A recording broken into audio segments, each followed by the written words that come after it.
O podcast que você ouve agora é uma produção da Central 3. Cristo Redentor, braços abertos sobre a Guanabara.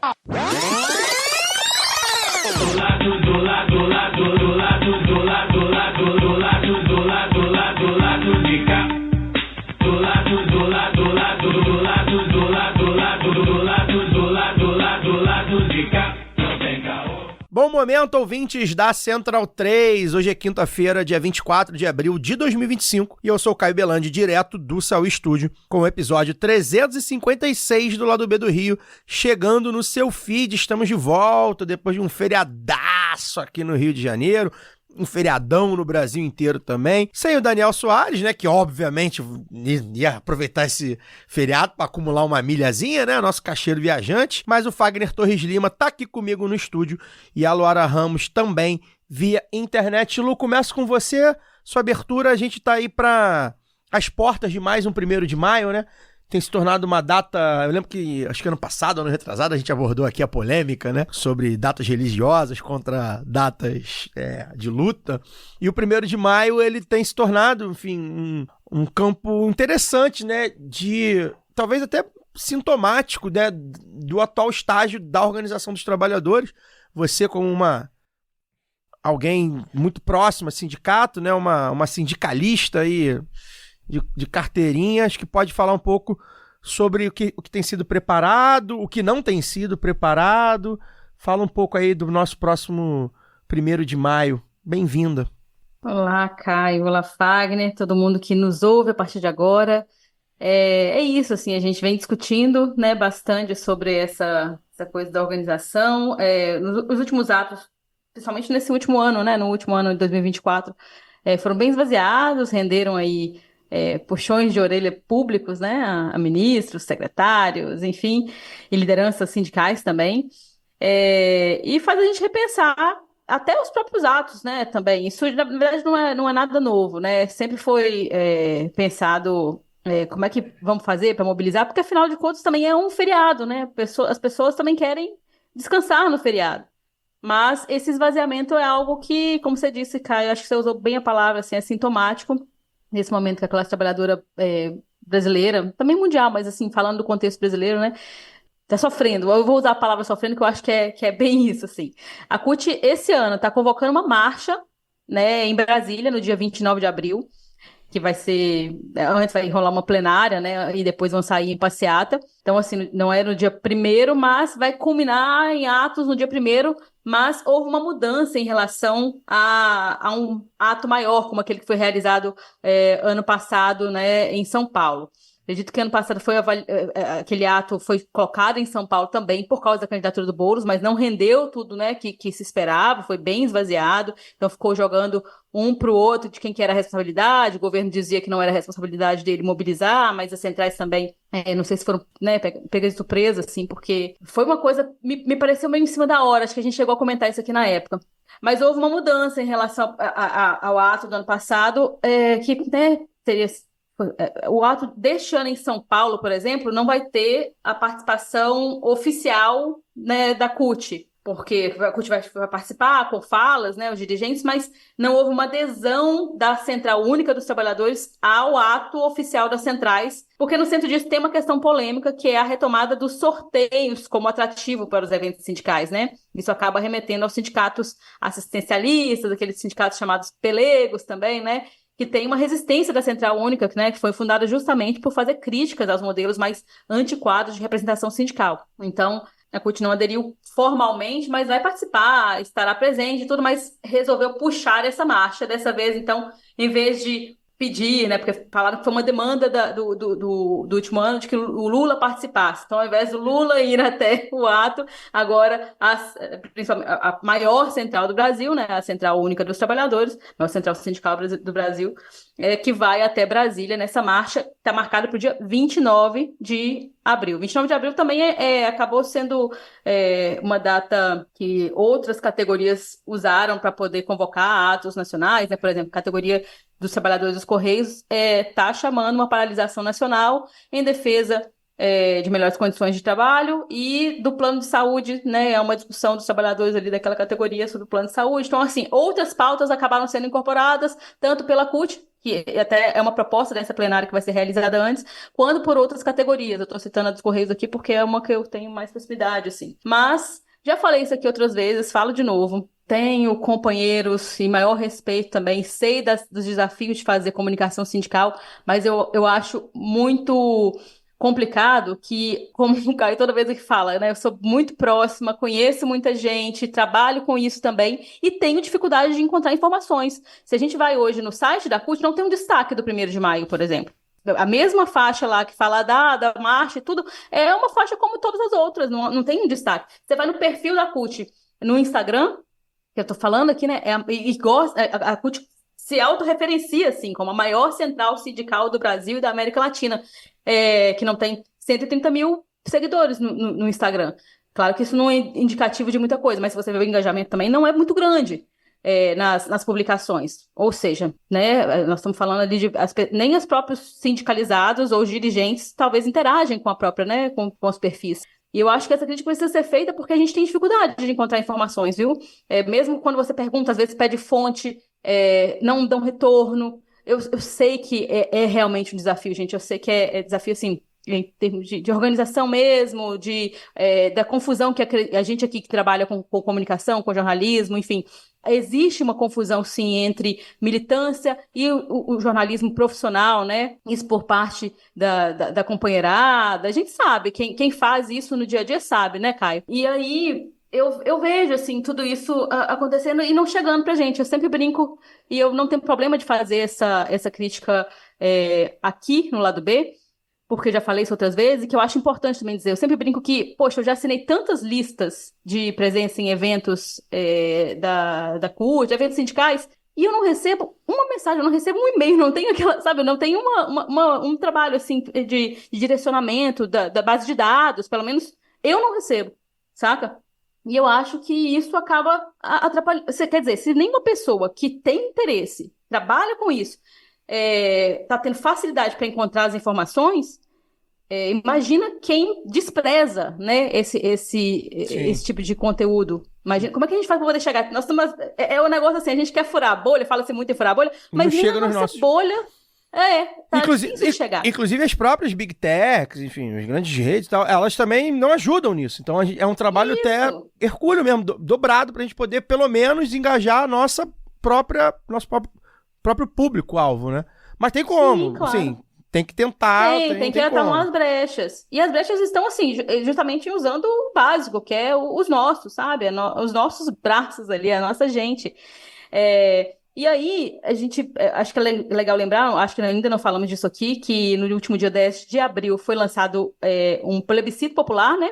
Lançado por organizações sociais, movimentos sindicais também, o plebiscito popular com 3 pautas principais, assim, 3 ideias principais de consulta popular, né? O fim da escala 6x1, a redução da jornada de trabalho sem redução dos salários e a isenção do imposto de renda para quem ganha até R$ 5.000, né? / taxação dos super ricos, ou dos chamados, né, super ricos no Brasil. Eu acho que isso é importante falar, que são iniciativas diferentes, né? Não é inédita, porque se a gente lembrar, ali, logo depois dos atos de junho, cerca de alguns meses, até um ano depois, o Levante Popular da Juventude, principalmente, é quem me vem à cabeça, assim, lançou aquele plebiscito, aquela ideia, né, de consulta popular pela reforma política. Teve pouquíssima abordagem, que é como a gente poderia esperar, né, na mídia tradicional, mas também eu senti que foi pouco... eu não sei se é porque a gente estava num momento muito, muito delicado, né, também, mas... não pegou tanto ali nos movimentos sociais, dos sindicatos e tudo, mas é uma iniciativa que eu acho muito legal, porque dialoga com a população, né? Leva essa pauta diretamente à população. E aí eu acho que vale, né, os grandes destaques, assim, a gente já pode até pular um pouco, assim, os atos do 1º de maio serão regionais esse ano, né? Então, assim, cada estado e os sindicatos, os movimentos centrais organizados ali naqueles estados e cidades vão realizar os seus atos e definir suas programações, com abertura para fala, né, recepção, quem serão as lideranças apoiadoras e tal. Eu acho que a grande novidade mesmo é a adesão oficial de lideranças do movimento Vida Além do Trabalho, né? Aos atos do 1º de maio. Então, a gente já vê convocações em que aparece lá a marquinha do VAT, terão, né? A gente espera que tenha pessoas que vão falar pelo VAT, colocando a cara também numa data que é símbolo da classe trabalhadora. E o outro destaque que eu acho, né, que merece, assim, a gente falar é que tem cidades em que os trabalhadores por aplicativos também devem participar dos atos. Sim. Na tarde desta quinta-feira eu até compartilhei no meu perfil lá do X, no Twitter, uma boa entrevista do Nicolas Santos, publicada no site da Fundação Perseu Abramo. O Nicolas, ele é uma das lideranças da Aliança Nacional dos Entregadores por Aplicativos e falou sobre o break dos aplicativos, que nós comentamos aqui há algumas semanas. Tem muita coisa interessante para pescar nessa entrevista. Eu já tinha lido e hoje decidi compartilhar, porque eu acho que eu não tinha compartilhado da outra vez, que ele fala das estratégias usadas, fala de organização, fala também desse reconhecimento como categoria, né, e logo como classe trabalhadora, que está rolando dos trabalhadores em alguns lugares, né? Então, eu acho que esses são movimentos interessantes aí. E, pessoalmente, assim, eu fico um pouco triste com o abandono do 1º de maio como data símbolo da classe trabalhadora, assim como fico triste também com o esvaziamento do 8 de março, já falamos isso aqui no mês passado. Mas eu acho que, mais do que nunca, a gente precisa reafirmar os nossos signos, mas também eu vejo com bons olhos, sabe, essas novas iniciativas surgindo, sobretudo como eu destaquei aqui, dos movimentos dos trabalhadores por aplicativos, do movimento Vida Além do Trabalho, que eu acho que acertam bastante quando falam também de qualidade de vida, de dignidade, de direito ao descanso, ao lazer, em vez de focar só em salário, em índice de preços. Eu acho que esse é um acerto, principalmente do VAT, e quando o Nicolas Santos, da Aliança dos Trabalhadores, né, por Aplicativos, fala por mais que eles tragam essa coisa da taxa, né, da importância, tudo, e do custo dos acidentes dos motoristas, né, para o SUS, eles também estão falando de dignidade, né? Eles também estão falando que, olha, não é justo que a sua entrega grátis seja sob o custo da tortura desses trabalhadores, né? A tortura diária dos trabalhadores sendo vítimas de acidente e tudo mais. Então, eu acho que são estratégias interessantes aí para a gente ver para onde caminha, como organizar a partir de agora, e essas novas iniciativas também da marcha, a entrega da pauta, ainda não vi como é que vai ser, quem que vai receber, né? Se é o Lula, se é o ministro do Trabalho e Emprego, mas imagino que deva ter essa recepção aí também. Novas formas para a gente pensar a organização dos trabalhadores, para ficar de olho e também para esperançar. Eu acho que isso é importante. Eu sempre termino com um pouco de, né? Trago um monte de problema. 20 minutos falando que tá merda, mas no final... esse é o lado B do Rio, gente. É tipo isso. A gente mas, é assim. Vai. O importante é continuar caminhando. A luta continua, companheiro.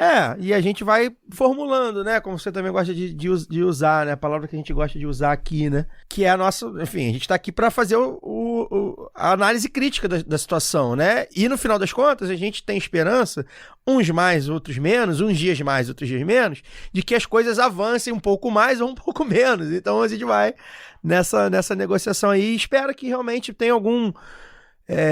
de repente, eu acho que até algum ato concreto, né? Enfim, de proposta em torno de talvez dessas duas grandes pautas hoje da classe trabalhadora brasileira, que é a escala 6x1, principalmente, mas também a coisa dos entregadores, que também dialoga, como a gente já falou. Enfim, vamos ver, vamos torcer para que mobilize nas redes também, né? Acho que é importante também. Eu acho que às vezes falta, inclusive, mobilização nas redes, né? Para a data também, né? Acho que uma coisa chama a outra, Caio, talvez. Só para poder concluir, assim, eu entendo, igual eu falei, né, citei aqui, categorias vão colocando suas pautas, aí tem lá, aparece, plenária vai atualizar a pauta de interesse da classe trabalhadora, e aí coloca aquele monte de coisa, e acho ótimo, não é exatamente um problema. Eu acho que a gente tem que querer tudo mesmo, você viu falando isso aqui também. Mas eu acho que é um erro não focar numa pauta tão concreta como a redução da jornada de trabalho sem redução dos salários. Ou então, quando fala assim de fim da escala 6x1, para a gente começar a construir essa redução sem redução da jornada sem redução dos salários. Porque é isso, assim, eu acho que acaba atrapalhando essa mobilização, o entendimento do que é esse movimento chave geral. Assim como a gente teve, falando aqui como publicitária também, sabe? Uhum. E como a gente teve diretas já, você entende, sabe, do que se tratava. para poder falar agora, fim da escala 6x1, uma coisa, sabe, curta, fácil, de fácil assimilação, que vai chegar nas pessoas, que todo mundo sofre com isso. Ah, mas tem gente que não trabalha, mas todo mundo entende, né? Por isso que eu acho que o grande acerto do VAT é justamente pegar ali, olha, a gente tem direito ao descanso, eu quero ficar com a minha família. Porque se a gente vai pegar comerciários, né, pessoal que trabalha em supermercado, isso já é tratado há algum tempo. Olha, aqui no Espírito Santo, por exemplo, ficou um tempo sem abrir aos domingos, né, os supermercados. E primeiro foi tratado com um absurdo, depois pegou, agora já retomaram, claro, né, que depois da reforma trabalhista, os caras conseguiram colocar isso de novo. Mas ficou um tempo sem abrir. E aí, o que os trabalhadores, né, os comerciários falavam, era, olha, a gente quer ter o domingo para a família, o domingo é para família, o domingo é para descanso, o domingo é para ir à praia. Isso pegou na época, né? Agora já retrocedendo. Então você vê que é uma luta que ela vai ter que ser constante, mas que quando você foca na dignidade das pessoas, isso tem um apelo maior, inclusive, das próprias pessoas, porque nós estamos falando aqui de uma sociedade já neoliberalizada, né? Das pessoas já pensando que, não, mas tem que trabalhar mesmo, porque eu preciso ganhar, aqui, mas eu vou ganhar um pouquinho a mais, porque é hora extra e tudo, mas daqui a pouco os caras já foram lá e tiraram hora extra também. Daqui a pouco também, negociação com o patrão, então a gente vai negociar aqui, olha, se você não vier, tem outro para colocar no seu lugar. E aí a pessoa se submete. Então, por isso que eu acho que é um acerto falar de dignidade, mais do que tudo. E por isso que a pauta, não que tenha que ser uma pauta única, mas uma pauta principal tinha que ser. Aí entra a pauta principal e já fala, não, mas aí tem que ser assim, e a isenção do imposto de renda, que já está na outra dia, o governo já está. Então, assim, eu também não entendo muito. Taxação dos super ricos, eu acho que é uma coisa que soa muito bem, né? Acho que a classe trabalhadora pega muito bem isso.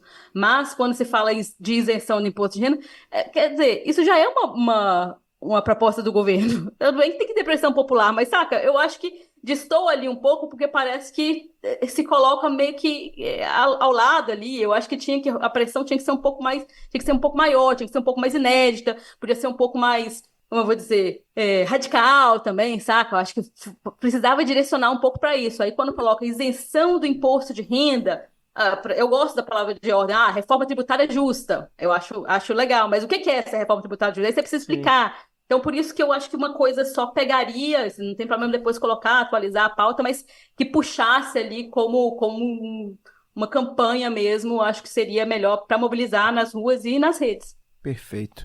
Fagner Torres Lima, bem-vindo, boa noite. Hoje temos um assunto que você é o grande especialista do lado B do Rio, um homem de formação católica, apostólica romana, um vaticanista, o Gerson Camarote do Bem. Boa noite. Boa noite, Caio, boa noite, Luara, boa noite, Gil, boa noite todo mundo que está aqui ouvindo a gente nesse momento, né? Dependendo do momento é boa tarde, bom dia, mas é isso aí, a gente está numa semana que a gente não está, embora a nossa geração já esteja mais acostumada, é uma semana diferente, não né? É recorrente, né? É uma semana diferente, não vai ver muitas iguais. Que enfim, a semana do funeral de um papa, né? E acho que é importante a gente debater esse tema, porque pelo menos esse, de todos os 3 papas que nós acompanhamos aqui, né, desde que a gente se entende como gente, esse foi talvez o mais midiático. Não sei, acho que talvez o João Paulo II tenha sido também. O momento que ele pegou também foi bastante midiático. Mas eu acho que talvez por ser latino-americano e tudo mais, o Francisco acabou tendo uma influência, uma ressonância muito maior sobre o que falava para nós aqui, né, do sul global, nós latino-americanos também. E aí acho que é uma voz importante que se cala por obra da natureza, é o fim mesmo de todo ser vivo. E acho que a gente tem que debater o que deixou, o que falou, o que fez, o que deixou de fazer. É óbvio que nós não somos aqui especialistas na questão religiosa, né? Mas o Papa ele tem um papel muito além da questão religiosa em si, né? O Papa tem um papel, pelo menos teve um papel geopolítico muito importante, assim como João Paulo II também teve na Guerra Fria. Esse tem um papel geopolítico muito importante no momento atual do mundo.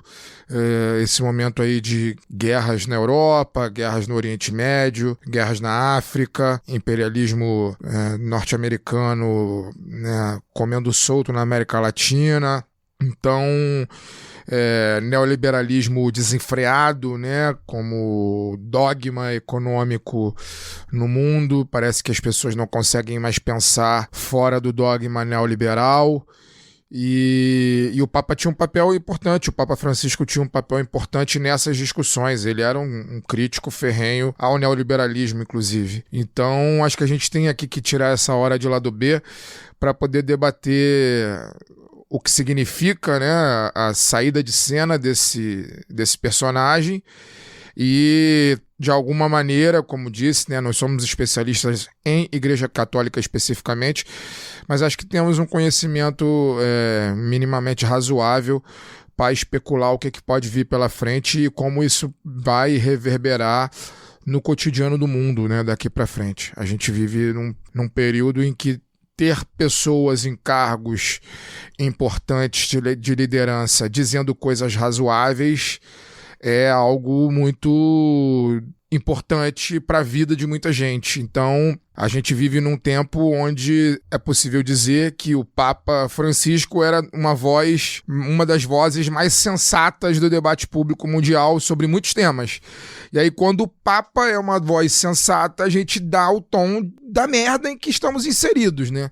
Se o Papa é uma voz sensata sobre a sociedade, né? Sobre o meio ambiente, sobre direitos humanos e sobre economia, é porque o resto tá muito ruim, porque né, o que se espera de uma liderança religiosa no mundo que a gente vive? É uma pessoa completamente bitolada que vive em função de seus privilégios e da instituição que representa, e no entanto Francisco era mais ou menos o contrário disso. Então, se essa figura é mais ou menos o contrário disso, a gente vai mal e temos que debater porque a gente vai mal e o papel dessa figura que sai de cena agora. É isso. E antes da gente entrar aqui no papo, sobre ato, né? A gente estava falando aqui do 1º de maio.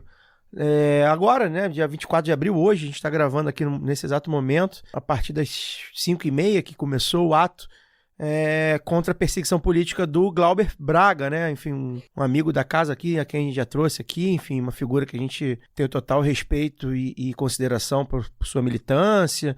Eu coloquei já nas redes uma fala sobre o Glauber, não lembro se a gente chegou a tratar aqui, o caso dele, enfim, tá aí paralisado, né? Não vai ser tratado agora, mas tá tendo uma mobilização importante, grande, inclusive com vários partidos de esquerda, enfim, democráticos, com influenciadores, políticos de outros estados, inclusive agora aqui no Rio, né?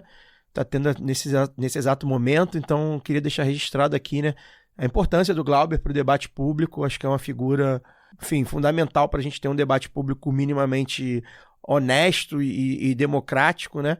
E a mera possibilidade de cassação dele, a gente sabe que é uma derrota para essa democracia aí que a gente tem visto sendo tão propalada, né, tão defendida, né, enfim. É uma derrota para todo mundo, né, não é só para o campo político específico que o Glauber defende, né, então acho que todo mundo que é visto como esquerda, progressista, trabalhista, sindicalista, comunista, antifascista, enfim, qualquer denominação de oposição ao neoliberalismo, ao bolsonarismo, à extrema-direita, perde quando o Glauber está em um mandato como alguém como o Glauber está ameaçado, né.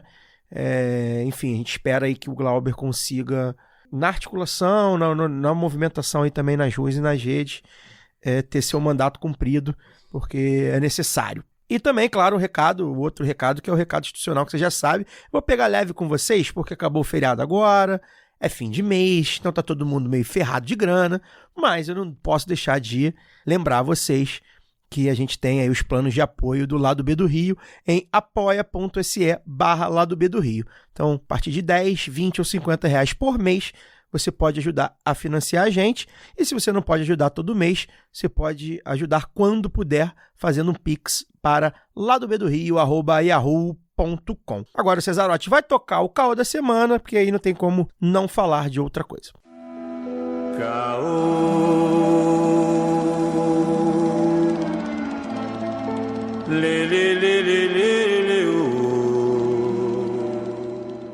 Jorge Mário Bergoglio, ou Bergoglio, né? O Papa Francisco morreu na madrugada da última segunda-feira, dia 21 de abril, aos 88 anos. Madrugada aqui no Hemisfério Sul, né? Lá foi já 7 horas da manhã. Ele foi o primeiro papa jesuíta, o primeiro nascido no hemisfério sul, o primeiro papa nascido nas Américas, o primeiro não europeu em mais de 1.200 anos e o primeiro a utilizar o nome de Francisco. Eleito em 2013 para a sucessão de Bento XVI, que havia renunciado, o Papa Francisco assumiu o Vaticano com a missão aí de limpar a barra da igreja, que na época, enfim, tomada por denúncias de corrupção, abuso de menores e bastante atrasada em debates contemporâneos e estava também perdendo cada dia mais fiéis ao redor do mundo. E aí, considerando a importância do Papa para a opinião pública mundial, né, como o Fagner falou na fala de abertura dele, a gente está falando de uma liderança, de uma religião, enfim, difundida ao mundo afora, uma das maiores. 1,2 bilhão de fiéis, né? E, inclusive, no Brasil, né, a Igreja Católica é um player político em vários países, né, onde ela tem a maioria dos cidadãos, né? Mais do que um player político, a igreja é um Estado, né? Exato. Literalmente um Estado. A igreja, né? em si é um Estado, sim, né? E ela como figura política nacional em vários países, inclusive no Brasil, né? Desde muito tempo, desde sempre praticamente. E aí, enfim, vou começar com o Fagner, como eu brinquei, é um cara que realmente tem interesse no assunto, gosta do assunto. Enfim, tem leituras sobre o assunto, é um cara que se interessa. Todos nós aqui, de alguma forma, né? Mas o Fagner mais, nosso vaticanista. Fagner, qual foi o grande legado que o Papa Francisco deixa, né, nesses 12 anos, considerando exatamente o período histórico, político, social, econômico que a gente viveu desde que ele assume, né? Então, ele assume o mundo era uma coisa, em 2013, né? Era um outro discurso geral, a opinião pública era uma outra forma de debater os assuntos, e ele morre já num outro momento completamente, e também difundido completamente, principalmente aqui no Ocidente, né? Então, o que você acha que ele deixa aí de legado pra gente? Bom, vamos lá. Vou tentar resumir. Eu acho que o principal legado, Francisco, foi ter tido a sensibilidade de alguma maneira se conectar com o tempo em que vivia, embora fosse um homem de 88 anos, né? Quando tomou posse, quando foi eleito, melhor dizendo, o Papa ele tinha 76, embora já fosse um velho, né? Ele não se deixou levar pela idade, não se levou deixar pela acomodação e foi um homem antenado com as coisas do seu tempo. Então acho que o grande legado que fica do Francisco, e aí a gente não sabe se isso vai se manter ou se isso vai avançar ou se isso vai retroceder, a gente vai saber isso à medida que o tempo for passando, mas eu acho que esse é o grande legado, foi tocar em temas de maneira muito mais aberta do que os seus antecessores. Nós que nascemos nos anos 80, e eu no início dos anos 80, vocês mais final dos anos 80, a gente acompanhou aí o papado do João Paulo II, o Bento XVI e depois o Francisco, e eu não tenho a menor dúvida de que desde que eu acompanho debate sobre a política, sobre a igreja de uma maneira geral, eu sou de formação católica, né? Embora hoje não tenha, não frequente, não seja eu não me considero um católico hoje, né? Eu sou muito mais um agnóstico do que qualquer outra coisa. Eu não tenho a menor dúvida de que o grande legado dele é ter sido mais direto no seu discurso. Então, quando Francisco queria criticar a economia, a forma como o mundo é gerido hoje, ele não se furtava a falar sobre o mal do neoliberalismo. Ele usava o termo neoliberalismo muitas vezes em muitos discursos, em muitos documentos. O termo neoliberalismo, o termo neoliberalismo é citado, então é muito direto, é muito mais direto do que seus antecessores. Quando ele queria discutir questões tabus da própria igreja, né, como a história dos abusos sexuais, o termo, o abuso, a pedofilia, eram palavras que saíam da boca do Papa, diferente dos antecessores. Quando queria criticar, por exemplo, a destruição deliberada do meio ambiente, era também um discurso muito direto, né, falando da importância de preservação. O que eu quero dizer é o seguinte, não se utilizavam termos sofismas religiosos para falar de uma coisa que é muito direta, como, por exemplo, a destruição da floresta, a destruição do meio ambiente. Ele entrava no debate político da questão. Entrava no debate político da coisa. Ele não tinha meias palavras, ele dava suas opiniões políticas. Exato. E aí eu acho que isso é o principal legado que fica. E aí, obviamente, enfim, ao longo do programa, a gente pode debater os limites da figura. É isso. O que mais me atrai na figura do Francisco, especificamente, você falou, né? Eu sou um aficionado por religião. A questão não é tanto essa. Por que eu gosto de debater a Igreja Católica? Por que eu gosto de ler sobre a Igreja Católica? Porque eu sou um aficionado por teorias da conspiração. Eu amo teorias da conspiração. E a Igreja a fé é uma grande teoria da conspiração. É verdade. Esquece a Igreja. A fé é uma grande teoria da conspiração. A gente não sabe se existe alguma coisa e o que vai acontecer, né? Mas a gente reflete sobre. Sim. E eu, como sou um aficionado pelo tema, eu leio sobre a igreja, eu leio documentos religiosos, eu leio bibliografias religiosas, eu tenho duas biografias do... Tem que ler Dan Brown. Eu já li o Código A20, eu tenho duas biografias do Francisco em casa, já li as duas. Então, eu acho que esse é o grande legado, sabe, Caio? Ter sido um homem velho que foi escolhido como liderança religiosa, né, da religião, da maior religião do planeta. Ser eleito papa, sim, né? E por um papado considerado um papado de transição. Eu me lembro bem. Ele falou que queria ficar 4 anos. Né? Eu me lembro que quando ele foi escolhido, falava-se muito nisso, né? Porque ele era um papa, não era jovem e não era totalmente velho, né? Não tinha ainda 80 anos, mas também não era jovem e se esperava que fosse um papado de transição ali, para que agora, depois dele, se escolhesse alguém mais jovem e aí pudesse ter o tempo que, por exemplo, o João Paulo II teve, de 20 anos ou um pouco menos e tal. E, no entanto, nos seus 12 anos, ele promoveu, além de algumas discussões, como coloquei aqui, muito importantes para o momento do mundo, ele promoveu algumas mudanças que a própria igreja não estava preparada para poder viver. E aí eu discordo muito, por exemplo, do que vem sendo dito hoje na televisão, né? Que Francisco era um dos papas mais amados, etc. Ele pode ter sido um papa muito amado, mas ele foi um papa também extremamente odiado. Eu não tenho a menor dúvida disso. Ele foi um papa não só extremamente odiado dentro da igreja, de parte da cúpula, da cúria, como também de seus fiéis, assim. A gente que está aqui no Brasil fascistizado, que acompanhou tudo o que aconteceu ao longo dos últimos anos, a gente vem vendo como muitos católicos se referiam ao Papa quando ele defendia questões referentes a direitos humanos e etc, né? Eu achei, no geral, busquei ver um pouco mais da minha bolha, né? Porque é isso, assim, eu não tenho grandes...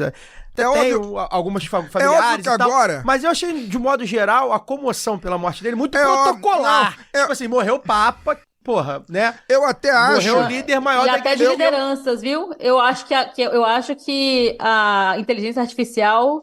O ChatGPT trabalhou tanto nessa morte do Papa, quanto naquelas coisas lá dos desenhozinhos que o pessoal tava fazendo, porque eu nunca vi tanta mensagenzinha, tanto tweet genérico, cara. Concordo com você. E assim, pois eu até acho que faz parte, agora que ele morreu, faz parte de que haja uma certa comoção, principalmente nesse mundo de redes sociais que a gente vive hoje, que haja uma certa comoção, as pessoas fazem textão e todo mundo coloca a questão do como um homem sensato, a solidariedade, etc. Até acho que faz parte. Mas eu não tenho a menor dúvida que não só dentro da própria igreja, como inclusive fora dela, entre seus fiéis, o Papa também foi muito odiado. Francisco foi muito odiado por fazer discursos progressistas, né? Em determinadas coisas. Contra o que a própria igreja sempre pensou. E o que mais me atrai na figura dele, assim, que eu acho muito curiosa, que diz muito sobre as contradições do ser humano, que todos nós temos, né? Eu acho que muita gente que está ouvindo esse programa, inclusive, deve estar pensando nas minhas contradições. Eu falo, caralho, Fagner a gente adora. O que o Fagner está falando sobre a igreja católica, né? Gente, eu estudo sobre isso, eu gosto de ler sobre isso. Eu gosto de ler sobre muita coisa que vocês não imaginam. Mas O que eu acho é que a contradição dele de bispo conservador para papa progressista é uma coisa que me faz com que eu tenha uma curiosidade muito grande sobre a história dele. Ele era ligado a setores conservadores da igreja. Ele era ligado a setores conservadores, ele teve muitos embates com o kirchnerismo, ele sempre teve, sim, essa posição mais humilde, né, levando em consideração o que é a ostentação da Igreja Católica. Ele sempre teve, sim, uma postura mais humilde, sempre foi ligado às favelas, né, lá em Buenos Aires, sempre teve um modo de vida mais austero, realmente, mas ele teve muitos embates, principalmente com o kirchnerismo, com Cristina Kirchner. Eu lembro que quando ele foi escolhido, a opinião pública, né, o que se formou ali era que a Cristina, que era presidente na época, encarou, se não me engano ela era presidente ainda na época, encarou como uma derrota a escolha dele, se dizia que o kirchnerismo ficou atônito com a escolha de Bergoglio como papa. Inclusive porque foi uma surpresa. Sim, e ele tinha, sim, embates, ele era ligado a alas conservadoras. Tem a questão, né, para alguns mal explicada, para outros não, com relação à postura dele durante o período da ditadura militar argentina. Tem dois lados, né? Tem dois... Protegeu alguns? Diz que ele protegeu alguns, teve dois padres que foram assassinados, não foram assassinados, foram torturados pelo regime, e que ele colocava que ele fez o possível para que não acontecesse, mas acabou acontecendo. Então, enfim, é uma personalidade complexa, mas o que importa, eu acho, nesse momento, o que fica mais potente na biografia, levando em consideração o mundo em que vivemos, um mundo, né, de guerra na Ucrânia, guerra na Palestina, massacre, né, genocídio na Palestina, não é guerra, genocídio na Palestina, guerra no Sudão, na República Democrática do Congo, enfim, vários lugares, né, em Mianmar e tal. A gente vive num momento tão conturbado, Trump nos Estados Unidos, a Europa parece em estado de esfacelamento, e aí a gente pode falar um pouco sobre isso mais à frente quando a gente for discutir o conclave. Eu tenho minhas teorias sobre o que pode acontecer. Eu acho que o que fica mais importante nesse momento é a figura final, sabe? São esses 12 anos dele de papado. O que significou a gente ter um papa no século XXI que ia na contramão do que é o discurso das grandes potências. Né? Das grandes potências. Também. Sabe? É isso, assim, era um discurso contrário ao que Trump diz nos Estados Unidos, é um discurso contrário ao que era dito em muitos países na Europa, né? Inclusive a gente tem um húngaro como papável aí da ala conservadora, na Hungria. É contrário ao que aconteceu aqui no Brasil, foi contrário ao que aconteceu aqui no Brasil, é contrário ao que é dito no próprio país dele, né? Teve embates com o Milei ali no começo, antes da eleição acontecer. Então, assim, você tem um papa que funciona na contracorrente do que está acontecendo no mundo político mundial, para a nossa geração, eu acho que isso é um fato novo. Sim. Né? Então, por ser um fato novo, eu acho que a gente tem que refletir e conversar sobre isso. Com certeza. E Luara, usando toda a sua expertise de mineira, portanto católica, tô brincando, gente. É uma piada que eu tenho com os meus amigos mineiros, né? Mas em Minas realmente é muito difundido mesmo a igreja. O que eu quero falar é sobre limitações, né? E aí acho que, enfim, uma das limitações, eu estava conversando com a Gil mais cedo, né? Ele falou alguma frase, uma das vezes que ele veio a público e que não foi tão agradável, né? Alguma coisa sobre aborto, né? Evidentemente contra o aborto, né? E aí isso acho que a gente... contra a legalização do aborto, né? Melhor dizendo. E aí é evidente que quando a gente fala disso, né? Quando a gente tá falando do Papa, e eu acho que a gente, no geral, é muito mais elogios, exatamente porque a régua tá muito baixa, né? O muro tá muito baixo. É evidente que a gente tá falando de uma figura, para além das contradições, né? Ser humano e tal, de liderança, mas de uma liderança religiosa, né? De uma igreja que é conservadora, né?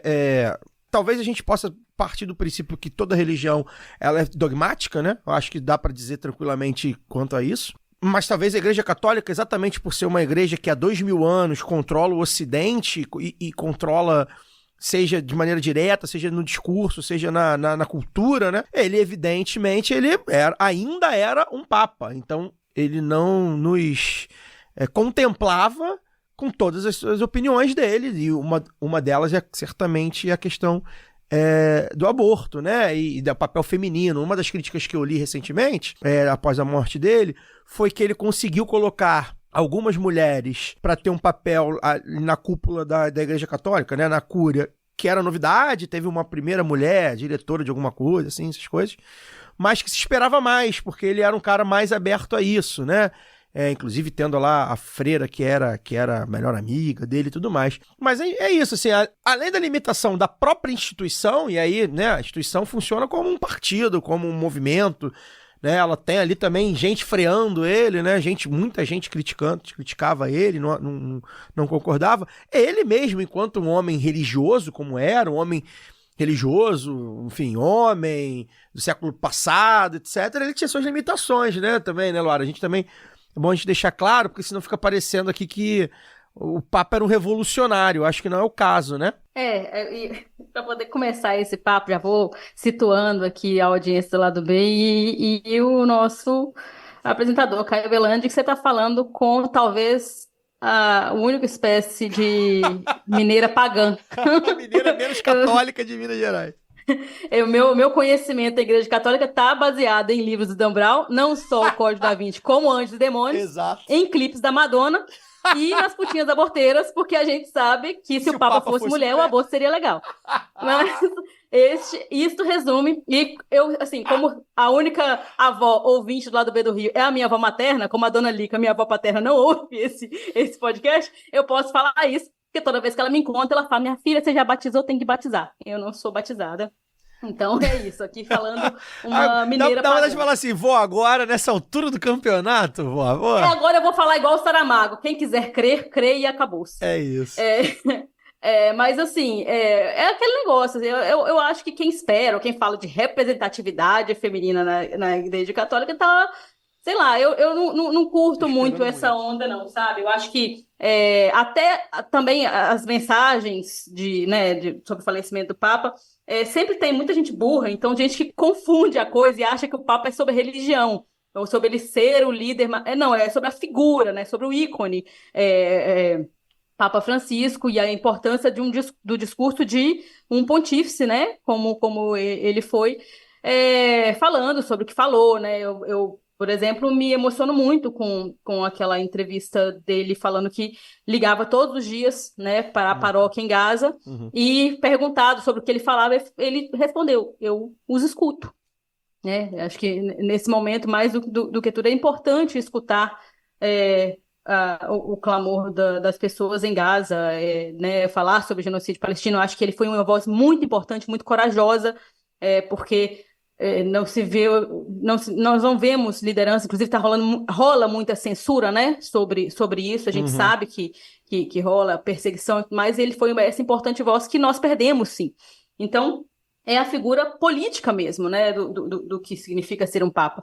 Sobre religião, sinceramente, eu não... É aquele negócio de onde menos se espera que não sai nada mesmo. Eu acho que é muito mais interessante observar movimentos como Católicas pelo Direito de Decidir, por exemplo, que é uma mobilização das mulheres católicas falando sobre aborto. Porque a representatividade, vou colocar assim, na igreja é uma coisa que também acaba engessada, né? Pela estrutura, pelo que pode fazer. Né? Então... Acho até o nome do movimento, Católicas pelo Direito de Decidir, é muito interessante. Até para as mulheres que decidem estar ali na igreja, ocupar cargos na igreja. Beleza. Mas essa é realmente uma luta que eu não tenho nenhuma proximidade. E não é nem... Aí sim, não é nem esperança, não. É só não é algo que eu gasto energia pensando. Sabe? Não Claro. é o meu lugar de fala. Não é só a luta, pagando. não é só a luta, e eu acho que nem tem que ser. Mesmo. Nem tem que ser mesmo, né? Porque é isso. Pois assim. As limitações, quando a gente fala das limitações, essa é uma delas. Peço licença para dar uma pausa no programa e apresentar os nossos parceiros. O sorteio para apoiadores e apoiadoras do lado B é um oferecimento da Camisa Crítica. Ouvinte tem 10% de desconto no cupom Lado B no site www.camisacritica.com. Tem lojinha física da Camisa Crítica no Sol e Sombra, bar que fica no bairro Bela Vista, em São Paulo. Já aqui no Rio, tem no Armazém do MST, na Lapa, e na Livraria Leonardo da Vinci, no centro. camisa crítica criada para uma esquerda que não tem medo de dizer seu nome. Aproveite e siga nossos parceiros nas redes sociais. Obrigado pela atenção e voltamos ao programa.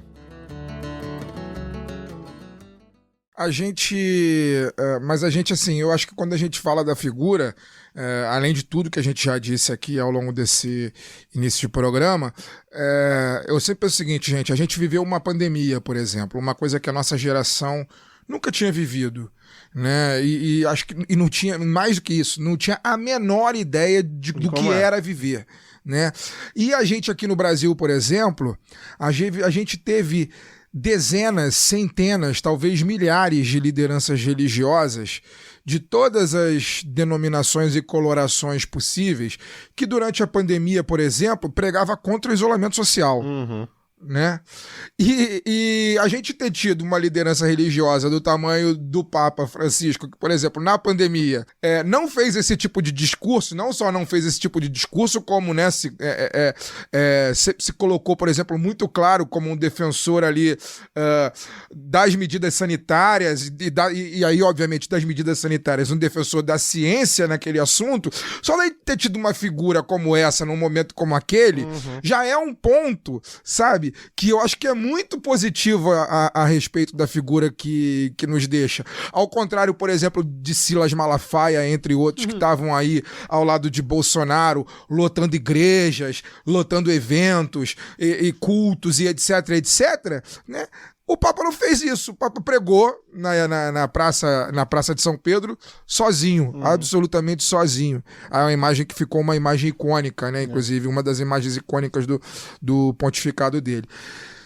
Então, assim, é óbvio, a gente tem, cara, como disse, né? Como Luara disse, como eu disse, eu não gosto, eu não frequento igreja, por mais contraditório que seja, não frequento igreja, não me sinto bem na maioria dos eventos religiosos a qual sou convidado a participar. Eu não gosto de ir a casamento, vocês terem ideia, não gosto de ir a casamento, não gosto de ir a batizado, porque eu não gosto de ritos religiosos, né? Mas eu acho que a gente tem uma liderança religiosa que tem influência sobre a mente e o coração de tanta gente, né? Que não propague absurdos. Pois é. É algo a se destacar sempre. Eu acho que a ideia do programa é só por isso, né? Se o Papa... primeiro, né? A gente sabe que o Papa, o que ele fala, repercute. E aí a gente querendo ou não, aí é o pé na realidade, né? Na coisa que acontece. Então tudo que ele fala, principalmente quando ele coloca frases e declarações para o âmbito do famoso âmbito dos costumes, né? Então tudo que o Papa fala sobre LGBT, tudo que o Papa fala sobre o corpo da mulher, tudo que o Papa fala sobre economia, tudo que o Papa fala sobre guerra, refugiados, etc., isso repercute. Repercute primeiro porque a gente está falando de uma instituição, né? Se a CUT, que é um dos maiores sindicatos da América Latina, né, já repercute, ou deveria repercutir até mais, imagina, né, uma instituição, um movimentinho que tem 1 bilhão de pessoas, né? E quase 2.000 anos de... E o Oscar de melhor roteiro adaptado. Isso. Vamos falar do Conclave também, que o filme é legal. A gente precisa entender, aceitar. Se você perguntar, Caio, você gostaria que a Igreja Católica fosse apenas uma religião como todas as religiões deveriam ser e não tivesse uma liderança que fosse tão importante? Preferia que fosse, mas não é assim, né? A gente está falando de um Estado que tem um tamanho desproporcional para o tamanho que ele tem de fato. E então é isso, né? A liderança diplomática do Papa é esse nível. O cara é um líder de um país que não existe na prática. Então, assim, é inevitável que ele vai ser um cara que ele vai falar e as coisas vão reverberar. E nesse tempo, e aí a gente fecha aí o legado para falar agora do futuro, nesse tempo o Francisco foi uma das pessoas mais razoáveis que a gente viu. E aí eu brinquei quando eu estava conversando com o Fagner no grupo que a gente tem, eu falei assim, o Papa Francisco foi mais importante e mais razoável e melhor de se ouvir nos últimos 10 anos do que o Felipe Melo. Eu usei o exemplo do Felipe Melo, mas enfim, pode ser do que o Neymar, sei lá, pode ser do que o Lucas de Grassi, que é o automobilista que só fala um monte de merda, né? Do que o Ratinho, né? Que foram pessoas que se tornaram, do que o Gustavo Lima, né? Porque foram pessoas que se tornaram players políticos, porque todo mundo começou a gostar de política, todo mundo começou a se interessar, e que prejudicaram o debate público de tal maneira que fez o Papa, quando ele vinha a público, 90% das vezes era para ouvir coisa, para falar coisas razoáveis. E só isso, gente, para mim, ser um filho da puta menos, infelizmente, o muro é baixo, mas o cara ser um filho da puta menos com voz, falando para 1 bilhão de pessoas... Faz diferença na nossa vida. Fez diferença na minha vida, né? Então, quando porque, assim, na prática, o que o Milei faz ou deixa de fazer não faz diferença na minha vida. O Trump até faz, né? Porque os Estados Unidos têm muito mais influência. Mas, assim, convenhamos, o que o Milei vai fazer na Argentina que vai influenciar diretamente a minha pessoa ou você que tá me ouvindo? Nada, absolutamente nada. Argentina, pra mim... Mas eu não quero ver o Milei falando barbaridades sobre pessoas LGBT, sobre refugiados, sobre guerra na Palestina, sobre economia. Então, o Milei é um filho da puta a mais que, infelizmente, a gente se depara. E o Papa Francisco era um filho da puta a menos. Então, é muito simples, né? E tendo uma participação política muito, muito, muito grande. Então, porra, eu queria usar outros exemplos, né, para não parecer clubista, mas o Felipe Melo, pra mim, talvez seja um grande exemplo. Porque o cara vinha público só pra falar merda, sabe? E pra descansar, no momento que, porra, é Trump, é Bolsonaro, é sei lá o que, Nicolas, é caralho, é 4. E aí tinha mais um, que é um player político tão irrelevante pra mim quanto o Papa, porque o Papa não mexe na minha vida, mas que puta que pariu, lá vai esse filho da puta falar merda de novo. E o Papa era um cara que eu sabia que eu não precisaria me preocupar 90% das vezes, e que ele falaria coisas que eu falava, pô, legal. E que tem influência na vida das pessoas. Não, eu só queria fazer mais pra gente ainda ficar no legado, que a gente falou sobre popularidade e tudo, mas me parece, assim, que foi, sim, o Papa mais acessível que a gente viu. Falo porque eu tenho a impressão de que todo mundo encontrava com o Papa. Então, assim, às vezes você via lá, Dilma, mas também era Fernanda Torres. No Brasil era também o Renato Casagrande, sabe? O governador do Espírito Santo, saca? Todo mundo conseguia uma audiênciazinha. Por isso que ele chegava perto, o cara do Espírito Santo, porra. Tem isso aí.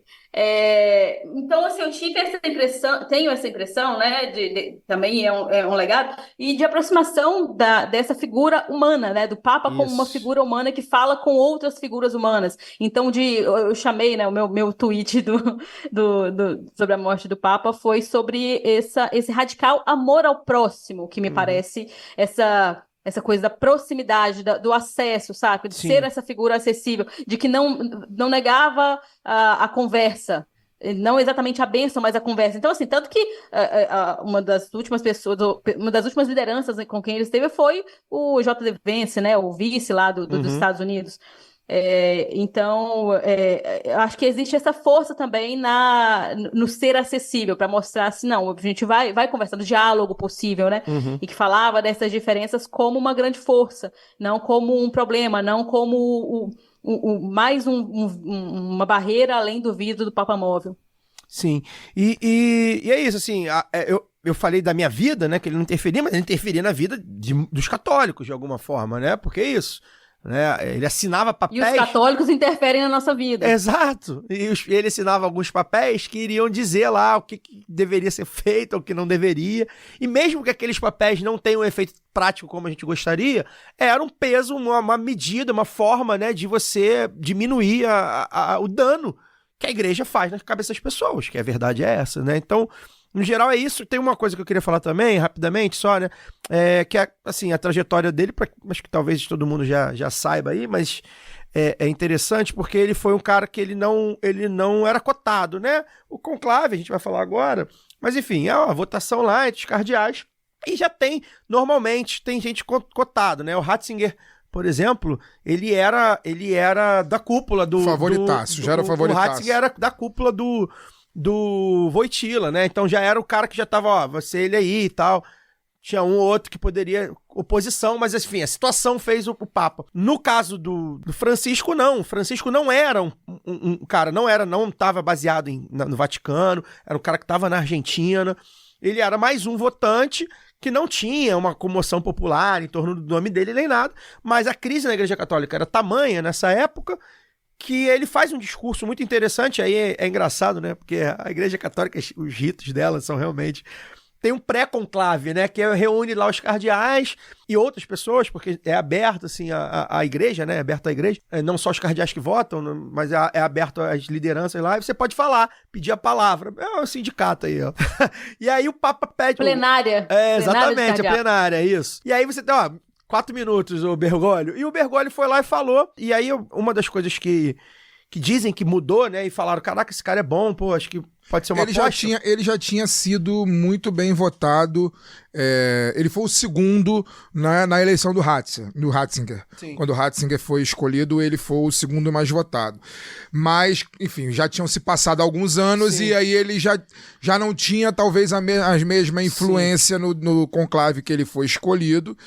E o que se diz, ele mesmo dizia, enfim, a biografia dele diz que ele, quando foi pro conclave da renúncia do Bento XVI, ele já foi com o pensamento de voltar para Buenos Aires. Sim, não passava pela cabeça dele ser eleito. Cotado. E aí um discurso que ele faz, que eu acho que é um discurso bem legal que o Globo publicou hoje, eu não vou falar o discurso todo, mas é curtinho, mas é basicamente ele dizendo assim, ó, agora chegou o momento da igreja olhar para fora.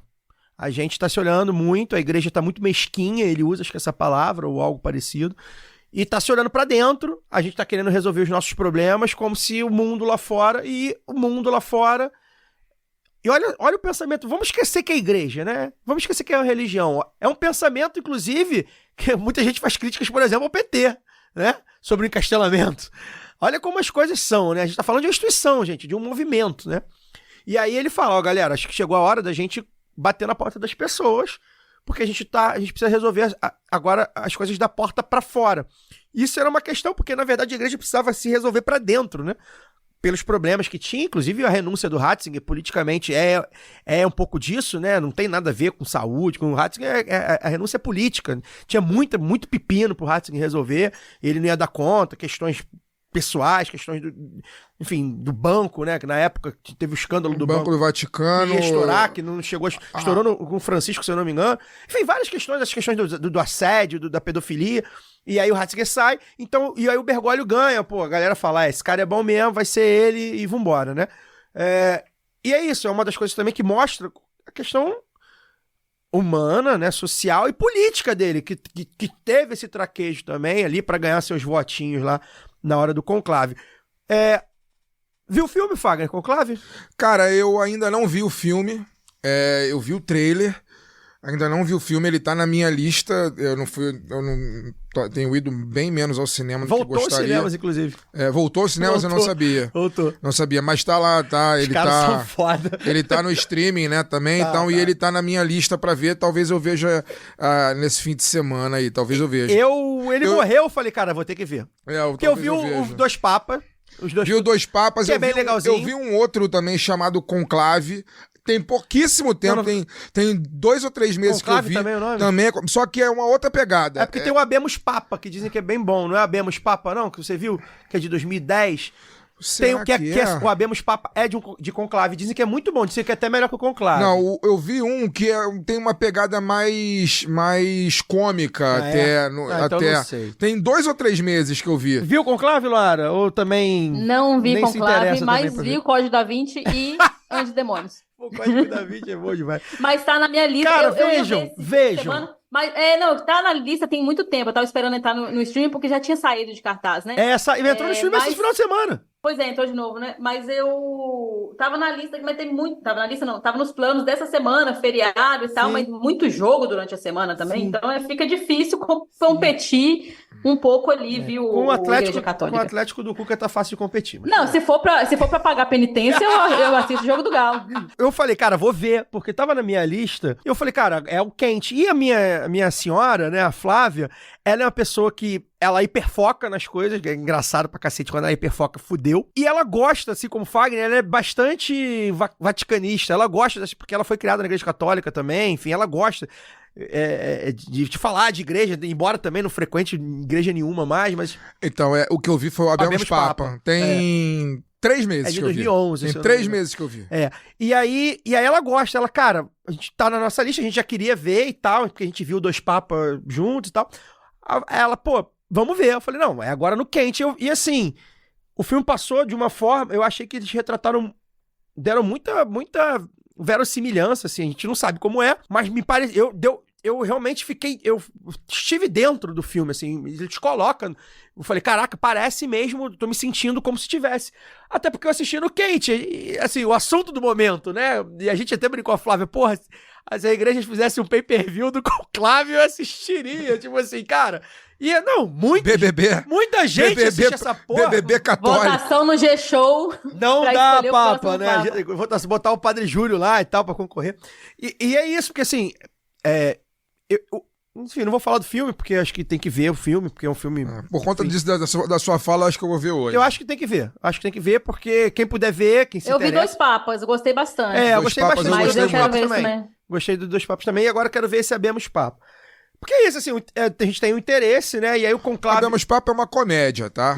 É outra pegada. Não, e assim, você fala que a gente não sabe, mas nós já passamos por... Vai ser o terceiro conclave já. Terceiro conclave. A gente já tá especialista, a gente já tá podendo ir subir o telhado com as escampadinhas. Tem uma curiosidade, né? Que a gente viveu, o Fagner é mais velho, viveu mais, a gente menos, mas assim, a gente viveu um Papa muito longevo, né? O João Paulo era o segundo era um dos 3 ou 5 mais longevos da história. O terceiro. Então ele era muito longevo. E aí parecia que, nossa, porra, caraca, teve eu lembro bem do evento do Ratzinger, porra, um evento, caraca, um conclave e tal. E aí depois veio do Francisco, ou seja, é mais natural do que... É isso, o cara vai ficar 10, 15 anos, né? São eleitos normalmente ali nos 60, 70 anos, ou seja, não era pra durar tanto. O João Paulo que realmente durou muito, né? Porque ele foi eleito mais jovem, 58 anos. Pois é. E aí, né, a gente tem aí... Vocês acham que vai rolar isso? Deles pensarem também, vamos eleger um mais jovem pra gente não ter que ficar reunindo essa galera que a gente nem gosta? Eu quero trazer isso pro nosso vaticanista aí. Como é que estão aí os bolões aí da... basicamente... As bets. Assim, são muitos, né? A gente vê aí, às vezes tem listas que colocam 10, 12, 15. E na prática, a votação você vai votando até... você convencer todo mundo e todo mundo não, assistir 2/3, né? E aí você não tem segundo turno, né? Não é turno, né? Eleição até atingir. 2/3. E aí você tem que convencer quem tá, porra, lá embaixo e tal.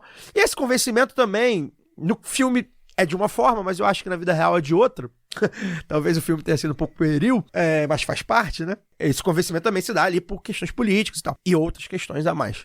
E ideológicas, etc. E basicamente tem uns papas que são continuidade, né? Do Francisco. O Filipino tem viralizado aí nas redes. Excursão pra votar no Filipino. Porque o Filipino é um cara... Daqui a pouco vai ter jornalista que vai meter um axé Tagli, né? No Twitter, né? Axé Tagli. É o Luiz Antônio Tagli, né? Luiz Antônio. Acho que é Luiz Antônio, né? Que é um filipino, né? E ainda tem esse meme na internet, né, dos filiprimos, né? Os filipinos muito parecidos com os brasileiros. Tem um outro americano que é progressista, que eu vi que também achei bem interessante, que ele se diz um alcoólatra em recuperação. Mas esses não são muito cotados, né? Parece, né, Fagner?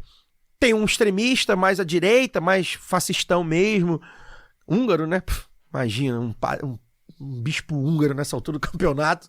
E tem uma galera um pouco mais de centro e dizem aí, né, os vaticanistas que são entrevistados na grande mídia, que a opção deve ser por um cara mais centrado, moderado, um cara que se meta menos em política, porque há quem diga, por exemplo, que o Francisco, beleza, ele angariou muito carinho pra fora da Igreja Católica, ele participou do debate, ele fez evoluir, legal, mas ele também rachou a Igreja Católica. Que eu tava falando do ódio, né? Eu não tenho a menor dúvida que é um dos papas também mais odiados, dentro e fora. Talvez na mesma proporção que também é amado. Eu tenho alguns palpites, cara. Eu andei lendo, né? E de todos os nomes que foram... Primeiramente, eu vou ficar muito surpreso se for alguém com o perfil parecido, o perfil geográfico do Francisco. Vou ficar muito surpreso se for alguém fora do sul global, se for o Luiz Antônio Tagli, que é filipino.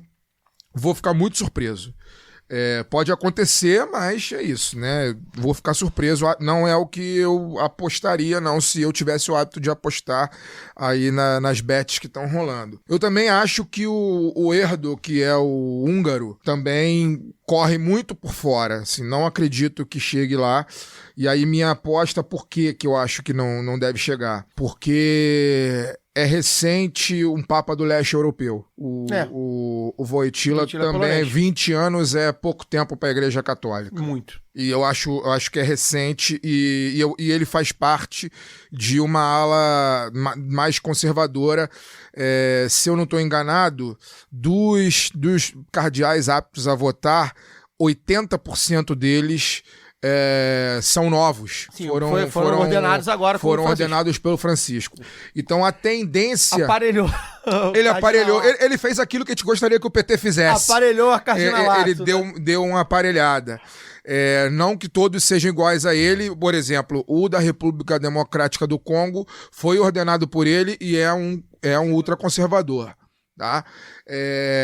Mas então eu acho que dificilmente vai sair, até por uma questão aritmética, dificilmente vai sair alguém com um perfil mais ou menos parecido com o que foi o Francisco, mas diferente do ponto de vista geográfico. Não acredito que vai ser alguém da América Latina, não acredito que vai ser alguém da África, não acredito que vai ser alguém da Oceania, do Oriente Médio, não acredito.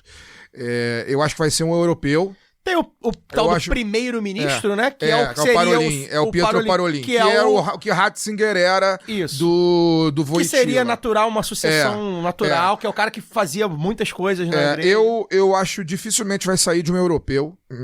Se eu tivesse, né, se eu gastasse dinheiro em aposta, eu apostaria em um perfil europeu. E eu tenho 5 nomes. Um francês, né? Eu tenho 5 nomes que eu acho que na minha visão, são favoritos. Um deles é o Pietro Parolin, que é secretário de Estado, o atual secretário de Estado do Vaticano. Como se fosse um primeiro-ministro. É o primeiro-ministro, né, do Vaticano, vamos chamar dessa maneira, que é italiano. É um cara, é um diplomata. Ele jovem, tem menos de 60, né? Ele é de 1955, tem 70 anos. Não, tão jovem assim. Então, ele já serviu na Nigéria, ele serviu na Venezuela, ele serviu no México, ele esteve na China, no Vietnã, no Oriente Médio.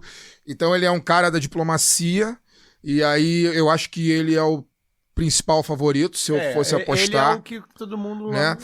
Seria lógico. Né? Tem outros dois italianos que eu acho que também são muito fortes, o Matteo Maria Zuppi, que também tem 69, vai fazer 70, e é o arcebispo de Bolonha. Ele é um cara... tido como alguém com diálogo muito próximo da comunidade LGBT. Ele é um cardeal reconhecido como defensor de direitos humanos também. Dizem que ele era um cara muito próximo ao Bergoglio. Acho que é o cara também para ficar de olho. Tem o Pier Battista Pizzaballa, que é o patriarca latino de Jerusalém, e eu acho que no contexto que a gente está, de genocídio em Gaza, ele é um nome forte, conhece muito a região do Oriente Médio. Esse é mais jovem, tem 59 anos, então também acho que a gente pode ficar de olho, também italiano.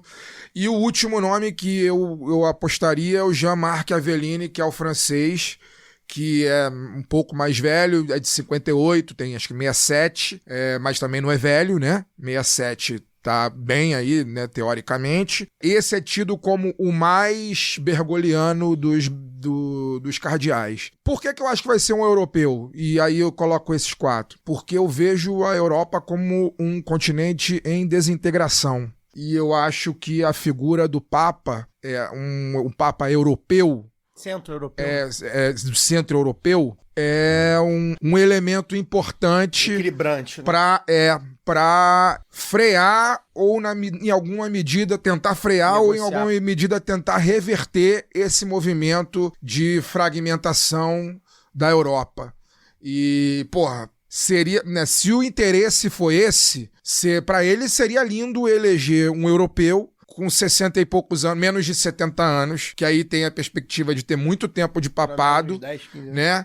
E ter até mais do que isso, enfim, e ter tempo suficiente para ver o curso da história mudar. Então eu aposto em um desses 4 nomes aí. Aposto que seria um desses 4. A sensação que vai três ser uma italianos, ou 3 italianos ou um francês. mais moderada, né? É. Porque é isso, assim, um novo Francisco a gente não vai ver, né? É muito eu difícil acho muito que a gente- difícil. Porque Eu acho muito difícil. Teve uma cisão muito grande entre eles, né, tenho visto falar muito do cardeal Sérgio, que é o cardeal primaz do Brasil, né? Que é o cardeal arcebispo Rocha. de Salvador, Sérgio Rocha. Mas eu não acho que, se tivesse que apostar num brasileiro, eu não acho que ele seria o favorito. Eu acho que seria o Leonardo Steiner, que é o arcebispo de Manaus. E aí é porque tem uma questão com a Amazônia. Então eu acho que ele, entre os brasileiros, eu colocaria entre os favoritos. E além dele, o Tagle, que é o filipino, mas eu não acredito que vai ser alguém do seu global. Não acredito, eu acho que vai ser um europeu. Vamos aguardar, porque assim, se vier um moderado, gente, talvez o grande alívio de ser um moderado, talvez seja que a gente não vai ver a participação do Papa tão ativa, né? A gente vai ficar menos ligado, porque o Francisco tem também a questão da proximidade com o Brasil. Ele é um cara que falava Messi ou Maradona, ele Pelé. O Papa é argentino, mas Deus é brasileiro. Ele tinha essa ligação, então ele acabou influenciando muito aqui também no Brasil. Tem jeito, carisma tem gente que tem gente que não tem. O cara tem muito E o humor. cara tinha. O cara tinha humor. Tinha humor. Enfim, é isso. Via futebol. É isso. Enfim, você tem ou você não tem. Aí isso vale pra Papa, vale pra jogador de futebol, jornalista. vale pra jornalista, vale pra todo mundo. Ou você tem ou você não tem.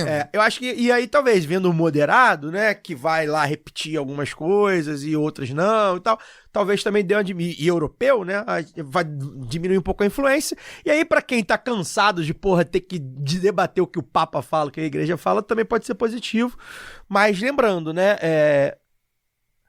a igreja, ela surfa em algumas ondas, como toda instituição, né? O lado B também, surfa em algumas ondas. Estamos aqui surfando, por exemplo, na morte do Papa. Mas a gente faz análises embasadas. E com pronúncias impecáveis de nomes europeus. Porque claro. Fagner, eu não estava preparada para essa análise. Gente, vocês não estão entendendo. Fagner, quando falavam lá no grupo, eu achava que era só zoeira, mas não, é real. É real. Não é só porque eu sou tricolor e tricolor tem uma ligação muito próxima com João Paulo II. Papa ruim pra ter ligação, mas tudo bem. Também tinha piores. Pelo menos ele me deu. Não tinha piores. Pelo menos ele me deu o título. Deu. Não, tá aí. Enfim, pode ser que agora, né, sem o Francisco, né, sem essa coisa do Papa argentino tão próximo, tão carismático e tal, a coisa também. Mas a igreja vive essa onda, né? A gente tem que ficar de olho, porque se vier alguém que promova no discurso, volte com alguns atrasos que a igreja tinha, né? E promova retrocessos discursivos no debate público, vai ser muito negativo. Você imagina um Papa, que, sei lá, elogia o Trump, que o Francisco não fazia, né? Entre outras coisas, né? Então, a gente fica de olho, porque, repito, é melhor um filho da puta menos do que um filho da puta mais.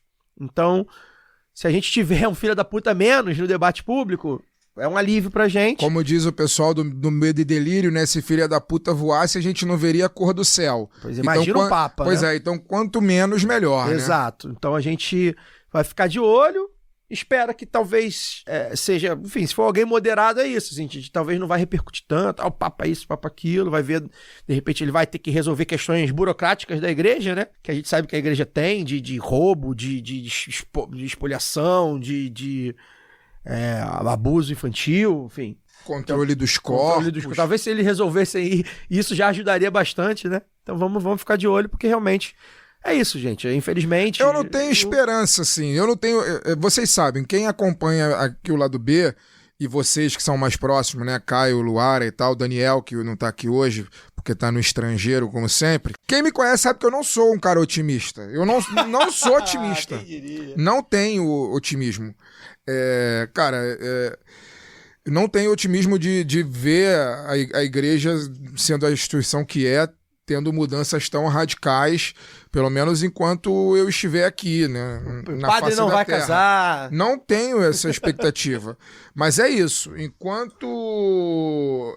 da mesma maneira que eu lido politicamente, eleitoralmente, no pragmatismo da minha vida e do bem comum, com o menos pior, eu, nesse debate, também lido com praticamente o menos pior em todos os campos da minha vida. Eu só tenho duas escolhas que são escolhas... Fluminense e Portela. Exatamente. Eu só tenho duas escolhas de coração que eu acredito que é uma questão de bom gosto. Meu time de futebol e minha escola de samba. Todos os outros... E a minha mulher. E a minha mulher. É porque ela te escolheu também. Né? Não exatamente nessa ordem. Exatamente. Então, todo o resto das minhas escolhas, basicamente, são baseadas naquilo que eu acho que é o menos pior. É o que dá, né? Eu sempre acho que a vida pode ser pior do que é. Sempre acho. E a gente tem motivos pra achar isso. E invariavelmente, sempre acho que ela não só pode ser, como ela será pior do que é. Então, a chance grande. A chance é sempre, eu acho, muito maior. Então, gente, aqui tá falando alguém que não é um entusiasta da religião e que não é um entusiasta da igreja em si, mas é alguém que entende que a religião e a igreja têm uma influência muito grande sobre os nossos costumes e a nossa vida, você sendo ou não sendo um fiel. Então, por isso que eu trabalho sempre com a hipótese do menos pior. Eu prefiro mais um Francisco do que o outro João Paulo II. Prefiro mais um Francisco do que o outro Bento XVI. Prefiro mais um Francisco do que o outro Pio XII, por exemplo. Então, vamos pra frente. E voto no G-Show, né, Luara? Não dá papado, então vamos lá votar. Tirem seus títulos de eleitor. Eu vou ver o conclave primeiro pra ver como é que funciona. E espero que seja eleito rápido pra gente não ficar nesse negócio aí de sobe fumaça, que é muita poluição. Então, Wagninho, é muita poluição ali, ó. Da camada de ozônio. Eu recebi agora, abri um e-mail, recebi um e-mail agora aqueles sites de abaixo-assinado, né? A gente bota lá o e-mail e acaba recebendo várias coisas, né? Algumas bem bizarras, inclusive, mas algumas interessantes. E uma dessas, acabei de receber aqui, que é um Papa Brasileiro é possível, apoio Dom Sérgio da Rocha. Vou assinar aqui. Me lembrou aquela entrevista maravilhosa que eu não sei se aquilo ali é real ou se foi. Eu não entendi ainda. O cara perguntando para um cardeal, acho, bispo lá em Pernambuco, alguma chance de um papa pernambucano? Isso é genial, né? Muito bom. É genial. As editorias regionais são fantásticas, cara. Não por acaso tem um amigo meu que diz que Pernambuco é o Rio Grande do Sul do Nordeste, né? É bastante barrista, né? Centrado, né? Então. Daniel, meu namorado, meu companheiro, ele fala que são megalomaníacos mesmo. Mas ele não pode.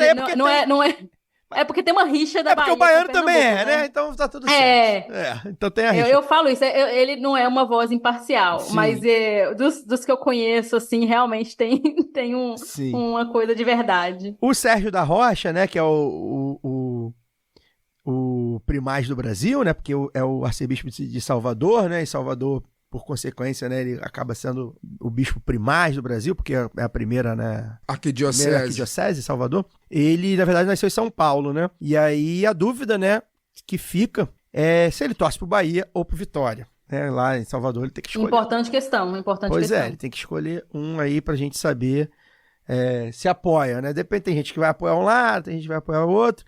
Mas acho que papa futeboleiro igual o Francisco também a gente não vai ver mais, não. Acho que... E ele é curioso, né? Porque ele não vê televisão, né? Ele não via televisão. Ele fez uma promessa desde 90. Em 90 ele fez uma promessa que televisão era coisa enfim, que dava coisas negativas nele. Ele não via, mas era um cara que gostava de futebol, né? Era muito ligado ao São Lourenço. Ia ao estádio. Ele ia ao estádio de verdade mesmo. Ele frequentava... Sim. O pai dele morreu na arquibancada do gasômetro. Morreu vendo o jogo do São Lourenço. E é curioso que o São Lourenço era tido como o único grande da Argentina, dos 5 grandes, sem Libertadores, né? O Papa assume em 2013 e o São Lourenço ganha em 2014 a Libertadores, né? Então, até isso ele vai deixar de legado. Ele gostava de futebol de verdade mesmo. Pois é. Bem, acho que a gente deu um bom apanhado, uma boa conversa aí sobre a Santa Igreja. Fagner, boa noite, vamos acompanhando, a gente vai dando as notícias aí do conclave, vamos ver se vai demorar muito. Teve conclave que durou 3 anos, tiravam a comida dos cardeais, abriram o telhado para ver se os caras resolviam. Tem muita história boa, né, assim, considerando que essas são histórias que não envolvem matar mulheres e estuprar ninguém, né? Porque a igreja também... Apoio à escravidão, a entre igreja outras coisas. São histórias... A igreja é muito pecadora. Essas histórias de papa são histórias mais, né, mais leves. É legal. Era um racha que teve entre franceses e italianos, eles não se decidiam e ficaram 3 anos decidindo. Papa criança que foi eleito criança, e tem um monte de coisa. Papado de avião, tem um monte de coisa. Muita coisa legal. E a gente vai acompanhando aí. Obrigado, valeu, boa noite. Eu que agradeço, bom dia, boa tarde, boa noite pra quem for com a gente até o final ouvindo esse papo pseudo-religioso, né? Político. Pseudo-político. Mais político. E é isso, eu acho interessante o tema, acho maneiro debater políticas também sem ser aquela coisa mais direta, eleitoral, etc e tal. Porque é isso, a gente tá falando, no fim das contas, a gente tá falando sobre política, quando eu digo que a escolha de quando eu digo que acho que os favoritos são os europeus para eleger, para serem eleitos aí em função de uma crise que a Europa vem enfrentando, uma crise existencial que a Europa vem enfrentando, a gente tá falando de política, né? Então, é um papo que eu sempre gosto de ter. E vamos que vamos. Semana que vem a gente não tá aqui porque é feriado, né? Isso. Dia do Trabalhador a gente não trabalha. Mas daqui a 15 dias estaremos de volta. Sabe? Vamos ver se com o novo Papa eleito ou não, né? A previsão é que o conclave comece entre o dia 5 e 10 de maio. Então, vamos ver se já vai ter novidades ou não. É isso, Luara. Boa noite, valeu. Valeu, Fagner, valeu, Caio. O programa de hoje bem... Apesar da gente ter falado, né, do falecimento, né, da morte do Papa, foi até um programa mais leve, acho que até pela figura dele também, né? Sim. Era uma figura bem carismática. Mas eu não posso deixar de encerrar a minha participação hoje sem falar, né, e lembrar aqui o assassinato da Bruna Oliveira da Silva, lá em São Paulo, né? Foi assassinado perto do metrô, lá em São Paulo. E eu queria destacar duas falas, até vi também que a Alana de Holanda, que foi nossa colaboradora aqui, colunista do Lado B, também falou recentemente sobre isso, mas eu quero destacar duas reflexões que eu vi nas redes sociais, né, no Instagram, sobre esse caso. Uma é da Juliana Borges, né, no Instagram é @JulianaBorges_1, né, que foi secretária adjunta de políticas para as mulheres na gestão do Fernando Haddad de São Paulo. Ela escreveu Nenhuma Menos, crônica de uma cidade que não foi feita para as mulheres, né? É um post em que ela fala um pouco sobre a experiência dela ali, sobre o que se perdeu nessa coisa das políticas públicas no urbanismo, né? Voltadas ali a pensar uma cidade para as mulheres como uma cidade mais segura para todo mundo.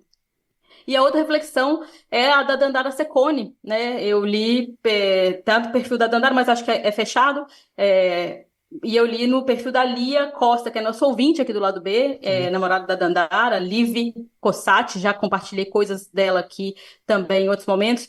A Dandara é especialista em direito à cidade, ela fez uma reflexão muito importante sobre a fragmentação do espaço público, né, como essa forma de exclusão dos corpos que já são historicamente mais vulneráveis, né, inclusive a partir de projetos coloniais das cidades na América Latina.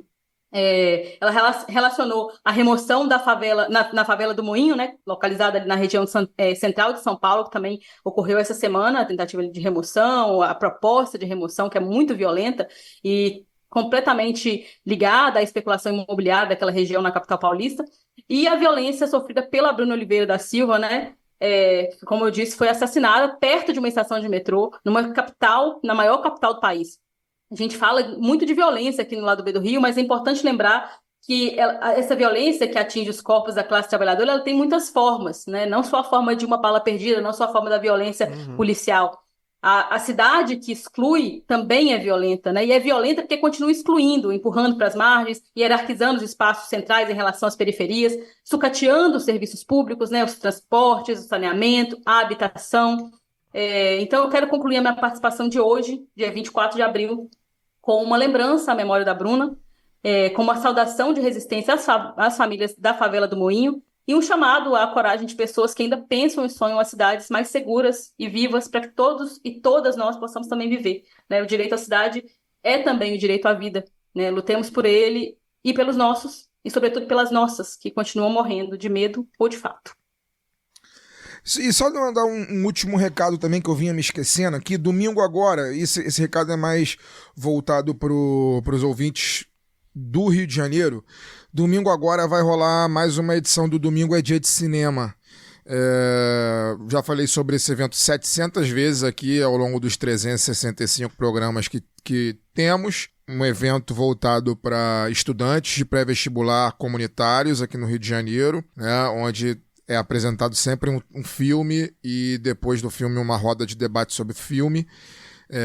Um amigo meu que toca há mais de 20 anos, o Leon Diniz, mas também, como feito num cinema, é aberto a pessoas que não são estudantes, porque o importante é a gente encher o cinema, porque como o evento é no Estação Net, em Botafogo, ali na Rua Voluntários da Pátria 88, do lado do metrô, é preciso que a sala de cinema fique cheia, porque senão a Estação Net cancela o projeto. Então, quem puder ir assistir no Domingo é Dia de Cinema, esse domingo vai ser o filme Sem Chão, um israelense e um palestino em busca de justiça. Vai falar sobre o que está acontecendo em Gaza nesse momento. Né? É um filme sobre o que está acontecendo em Gaza nesse momento. É às 9 horas da manhã. Né? O ingresso é muito mais barato do que é uma sessão de cinema normal. Se eu não me engano, aqui no flyer que o Leon me mandou, não tem o preço, mas se eu não me engano é R$5 o filme.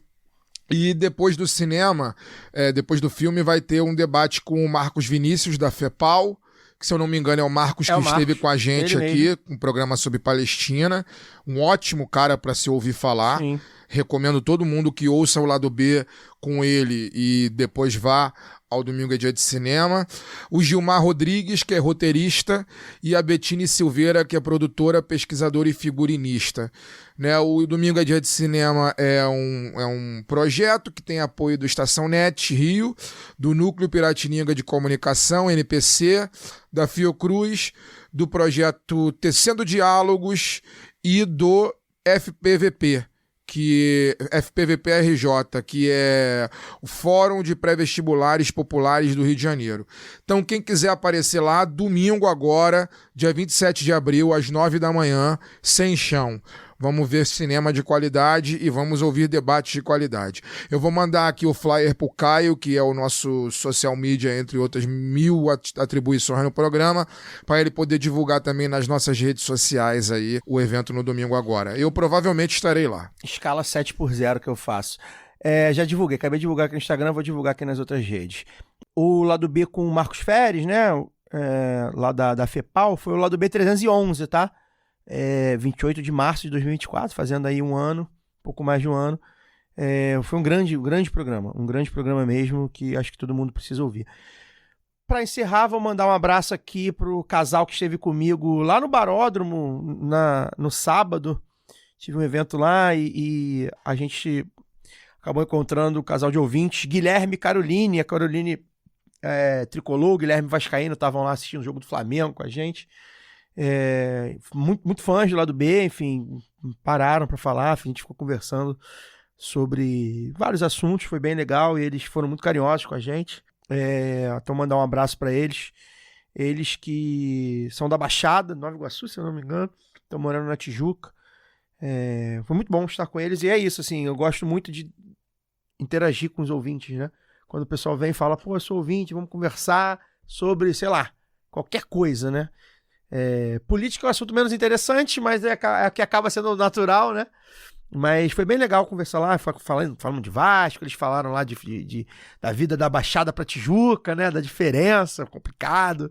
Foi bem legal mesmo, um casal de amigos aí, acho que a Caroline apresentou o programa pro Marco, pro Guilherme há muito tempo atrás, então deixar aqui o meu beijo pra eles dois. E é isso, né? A gente encerra por aqui. Semana que vem não estaremos com vocês, é Dia do Trabalhador, né? Fique ligado aí nas manifestações de rua na sua cidade, né? Acho que é um momento importante para a gente se reunir, se for possível, né? Para militar contra a escala 6x1, que eu acho que é o mote principal. Se não for possível, enfim, aproveite seu descanso, que também é importante. Não por acaso, o mote contra a escala 6x1 é por descanso, né? Então também, se não for possível, aí descanse. E se por acaso você for trabalhar, A gente deseja aí um bom trabalho e nunca perca de vista que quem está trabalhando no dia 1º de maio ou no dia 2, né, não vai enforcar. E todos os outros dias, se você está levantando cedo ou indo dormir tarde, ou está em casa, ou está na fábrica, ou está no comércio, não importa. Se você está trabalhando, meu amigo, você é da classe trabalhadora. Nunca se esqueça disso. Forte amplexo e até daqui a 2 semanas. Valeu! Este podcast foi editado por Fernando Cesarotti.